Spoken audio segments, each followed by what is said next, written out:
What's good, folks? Painless.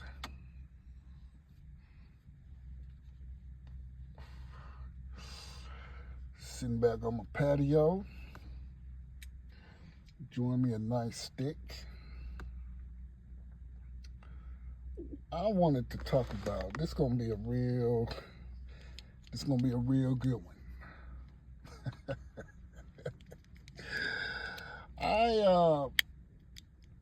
I had watched the interaction or the little spat between Representative Nancy Mace and Jasmine Crockett. I may put it in the description box, the link. This occurred yesterday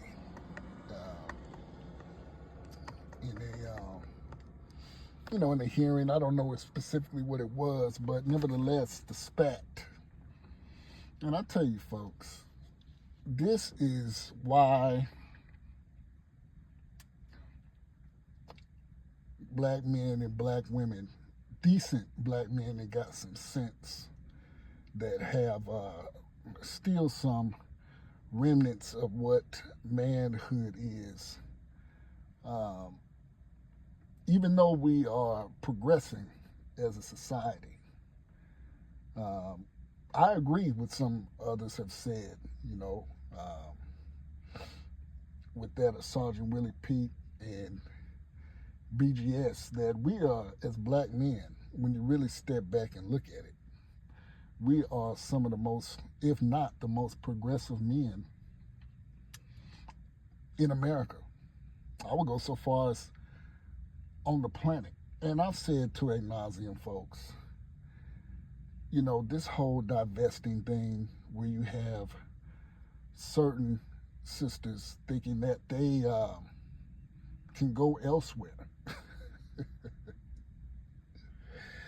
The mere fact that they think they can go elsewhere and deal with other groups of men who are nowhere near as progressive as us and carry those same ways, the same ways, the same behaviors to other groups of men who again, what I just said, aren't nearly as progressive as us, is laughable. And I've been saying that for 10 years.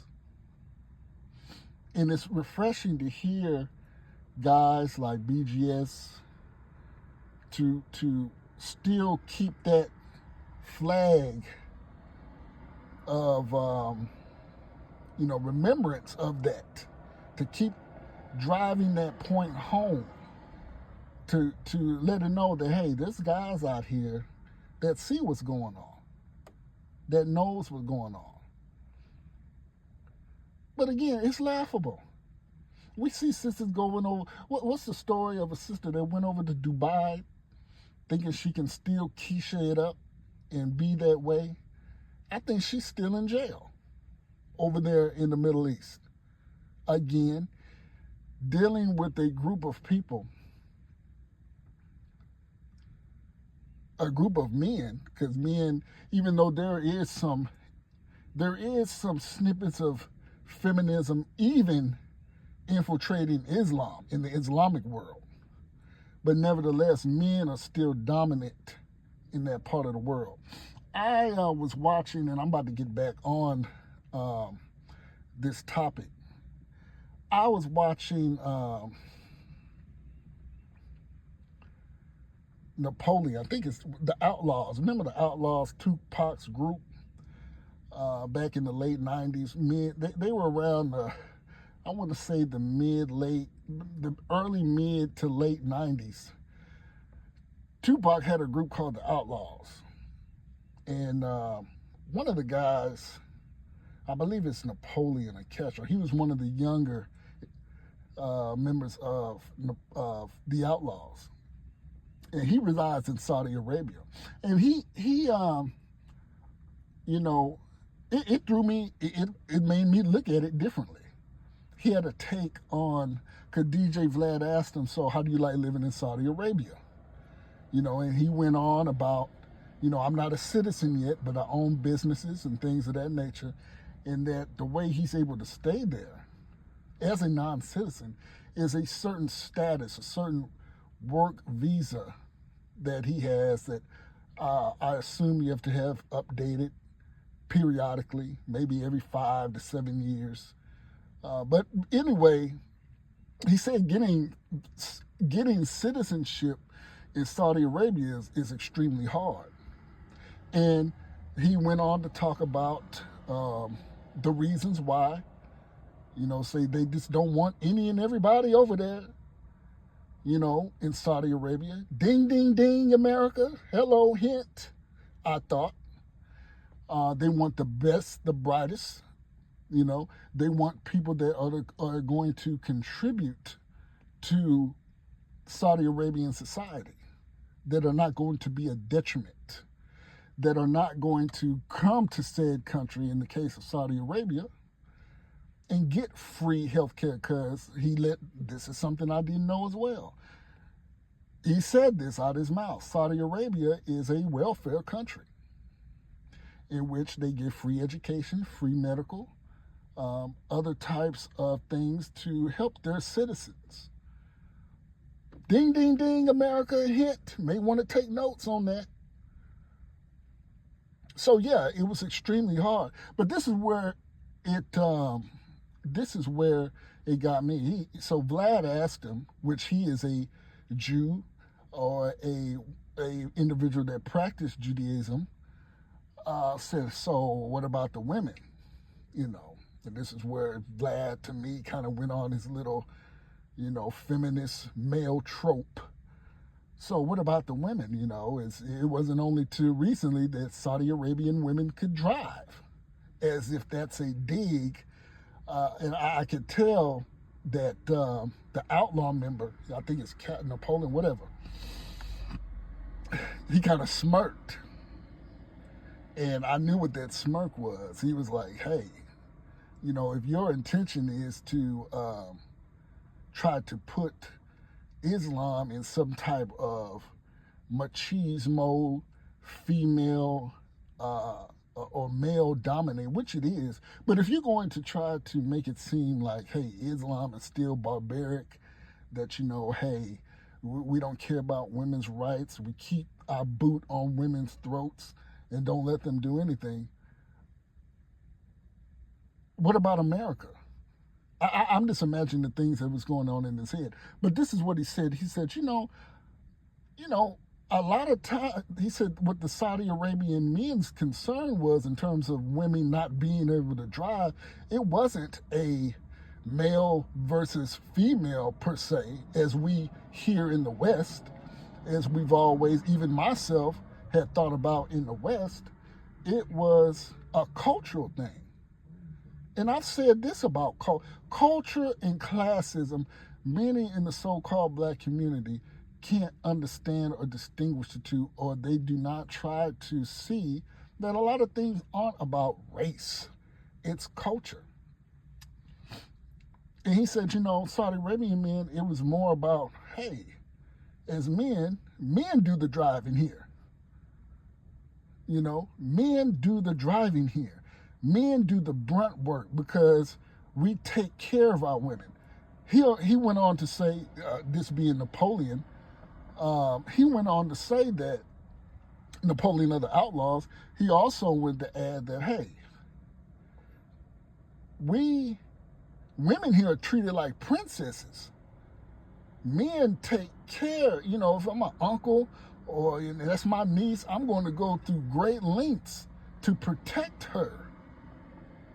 Contrary to what we've always heard in the West, honor killing, stoning of women, which does happen.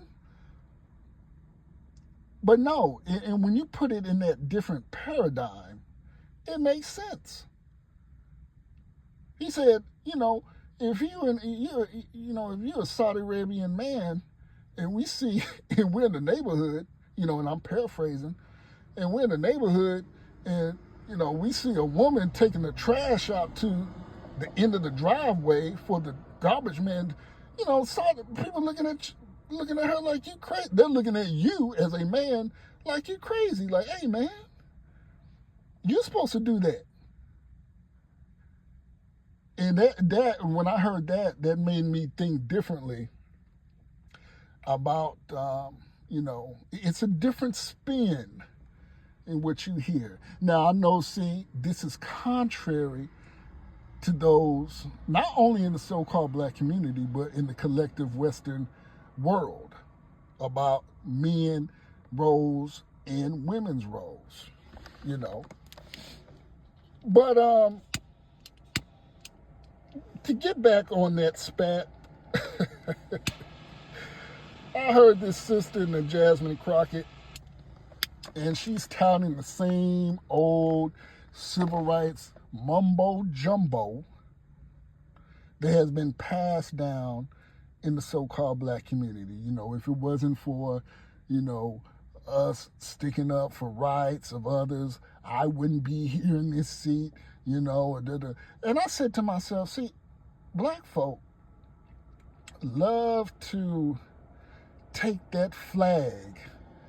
And remember I said in a couple of videos, we always laud the underdog. And I've said that many in other cultures reprimand, punish they're no good people. Only in the so-called black community can you laud and praise and make martyrs out of crackheads and burn up your communities over crackheads and fentanyl users in that of George Floyd. Only in this community does that happen. You wouldn't see this in no Irish community. You wouldn't see this in no Greek community. They reprimand, they look down. The presence of shame is non-existent in the so-called black community.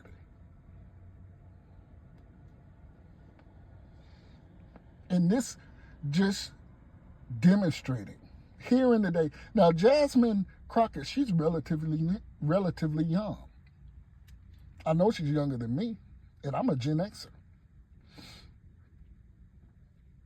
And it's sad that she carries around these same old relic ideologies and philosophies in her everyday life. And also, I said that, black men, I think I said this in the beginning part of this video, black men that got a little sense, we're this totally different ideologically, philosophically than most black women. We saw this in this election. But you know what was saw or seen in this past election? That, sisters, you are on your own. You are on your own. You are on your own. You're still up on Hamburger Hill. You're still up on Hamburger Hill. Any of my vets or my people that love war movies know Hamburger Hill. You're still up on that hill with a half can of ammo. A swallow of water in your canteen.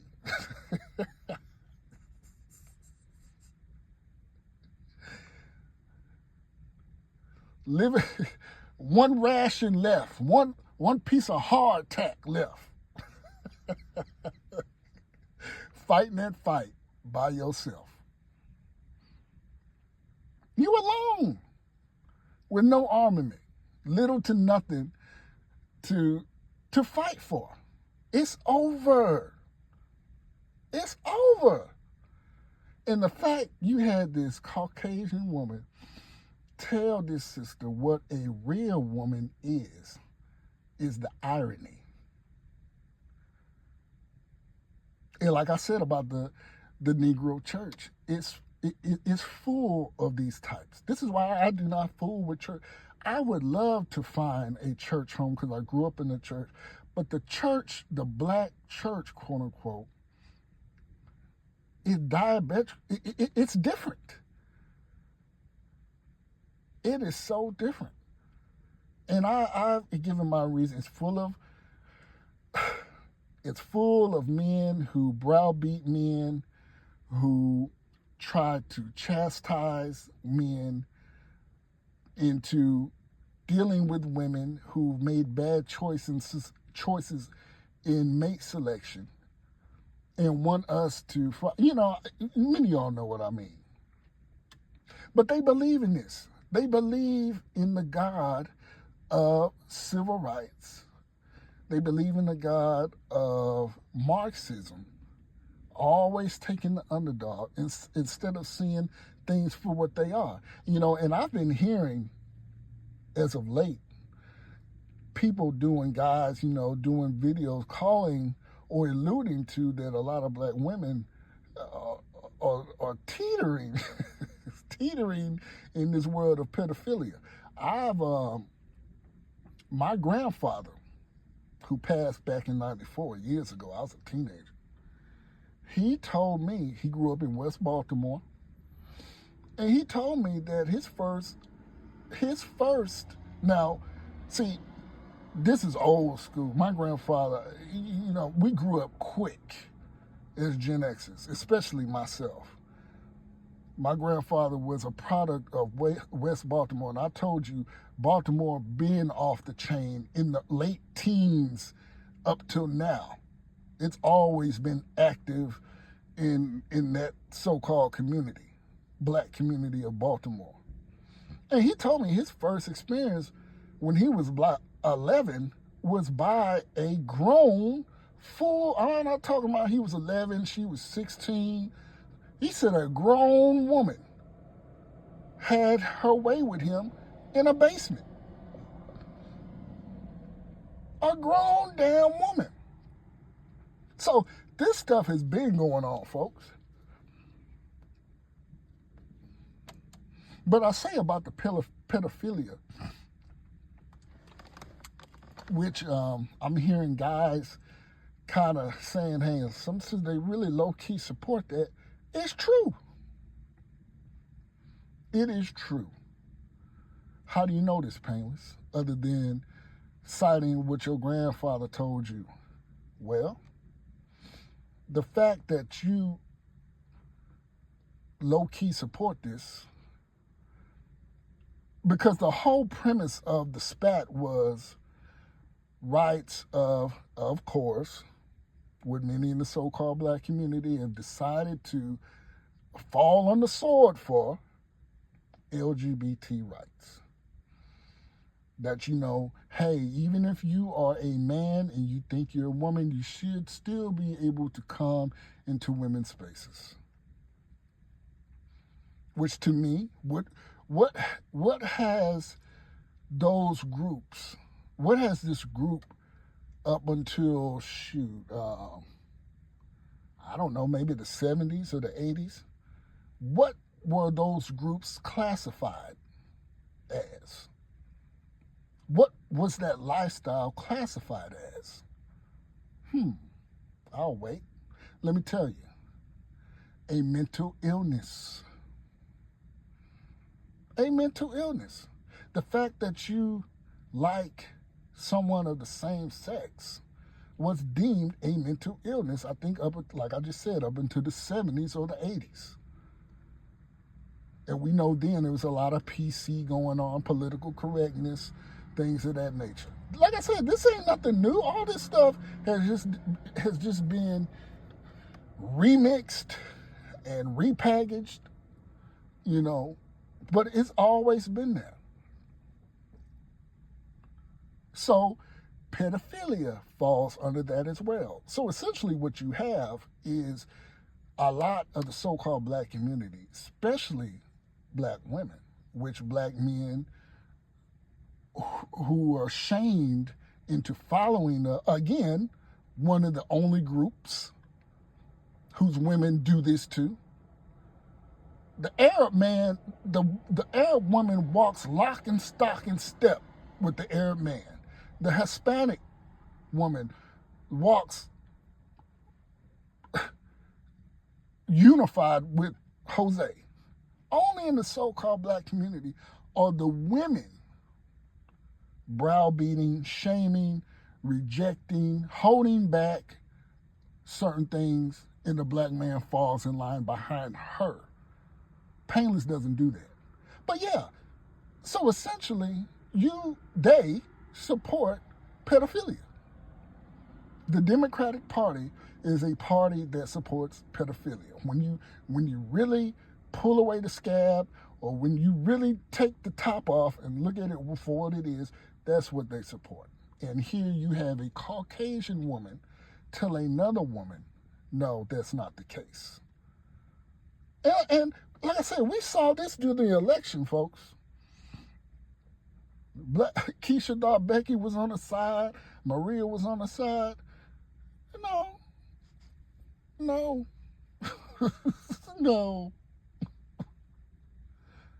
You're on Hamburger Hill, sister. You're the only one clueless. The most educated. The most educated. Clueless. And check this out, folks. They're raising black sons and daughters. You know, it's crazy. I spoke about the driving, where most men and most of the men in societies, the man does the driving. Some of y'all know where I'm about to go. I can't tell you how many times I've seen a well-to-do size Keisha riding down the road in that bonnet, in that Altima. And guess who's leaned back on the passenger side? Yeah.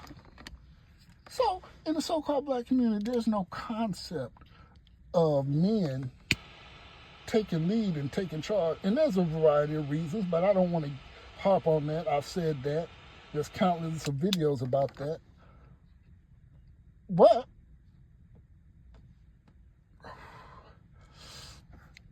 this is where we are. This is where we at, folks. Talking about, and the lady Nancy Mace, she said, we don't, you up there, I don't want a guy with a thing between his legs in our space, what about my privacy? And even though she had little droplets of feminism in her rebuttal, I knew exactly where she was coming from. Look, we are not going to sit here and cape to guys who think they're women off the strength of some civil rights bullshit. That's your party. That's you, Keisha.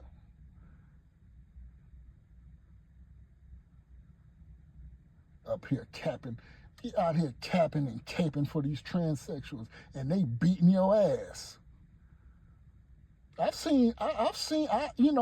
We watch social media and YouTube. What's that T.S. Madison? Ooh, Lord have mercy.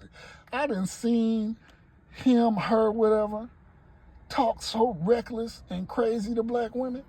It's ridiculous. I mean, the disrespect. Fighting over Pookies and Ray Rays. That's a whole nother other story.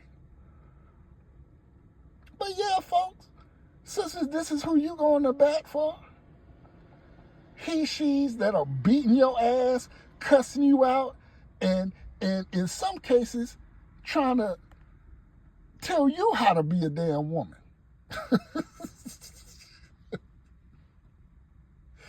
That's where we at in the so-called black community, folks. This is where we at. And it's sad. I tell you, it's sad, But, You know, it just reminds me, the fight is over.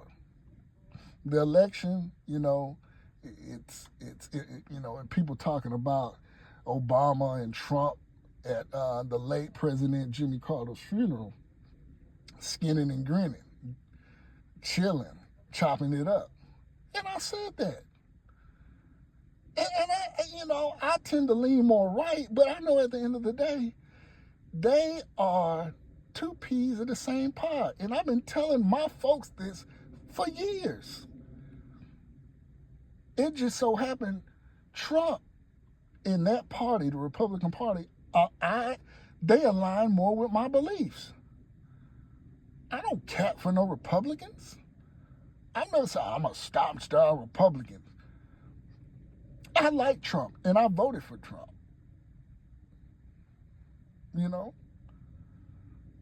So this, you know, this, you don't let, you can't box Painless in with that. Oh, you're a Trumper. Well, that's what you want to think. You support, excuse me, a party that promotes pedophilia activities. That's what you like. That's what you vote for. You support that. I don't support that. And this election shows that most people don't.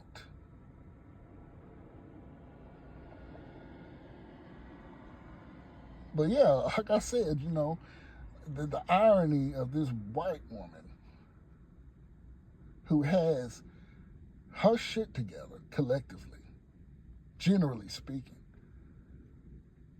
has to tell you, sister, that no, a slap on the hand, no chicks with dicks with us, and you got a problem with that. I think that is so sad. I think that is so sad. And, you know, that all comes together with the hyena versus the lion. The black man, black woman, eternal enemies. But see, now people see, other groups see why now. Before this gender war, it was more private. You had to find it. Now it's on full display because of shit like this. But you gotta go back and see. But I didn't want to harp. It's a sad day, but a new day. Painless out.